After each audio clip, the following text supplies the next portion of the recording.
அண்ணா கொஞ்சம் கவனிங்க. அண்ணா குடிக்காதீங்க, ஐயாவே குடிக்காதீங்க. தயவு செஞ்சு குடிச்சு உடம்ப கெடுத்துக்காதீங்க. இந்த சாராயம் மனுஷனா இல்ல மிருகமா மாத்துதுன்னா நேற்று நாள்ல நியூஸ்ல வந்து ஒரு செய்தி என்ன தெரியுமா? சாராயம் குடிச்ச ஒரு மனுஷன் தெருநாய் கூட உடம்பு வச்சானாமா. சாராயம் குடிக்கிறதுனால ஒரு மனுஷ சுபாவமே மாறி போகுது. இன்னைக்கு சாயந்தரம் நீங்க குடிச்சிருக்கீங்க, இன்னைக்கு சாயந்தரம் உங்க வீட்டுல நடக்கிற காரியத்தை சொல்லட்டுமோ? உங்க மனைவி கிட்ட காசுக்காக அடிக்க போறீங்க, கண்ட கெட்ட வார்த்தை பேச போறீங்க.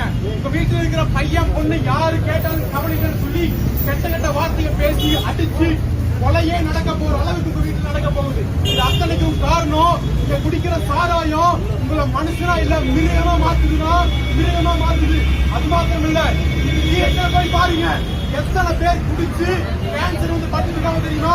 இங்க குடிக்கிற சாராயமும் பீடி சிகரெட்டும் உங்க உடம்ப கெடுக்கும், உங்க சரீரத்தை கெடுக்கும், உங்க குடும்பத்தை கெடுக்கும். அது மாத்திரம் இல்ல, கஷ்டத்தால குடிக்கிறேன் பிரச்சனையால குடிக்கிறேன்னு சொல்றீங்க. உலகத்துல யாரு கஷ்டம் இல்ல? பிறக்கும் போதே எத்தனையோ குழந்தைகள் அனாதைகளா பிறக்கிறாங்கன்னா, அனாதைகளா கைகால் இல்லாம கண்ணு தெரியாம அப்பா அம்மா இல்லாம உடம்புல எத்தனையோ பிரச்சனை குழந்தைகள் எல்லாம் பிறக்குது. மனதளவான உங்களுக்கு பிரச்சனைனா கேளுங்கண்ணா, ஐயா கொஞ்சம் கேளுங்க.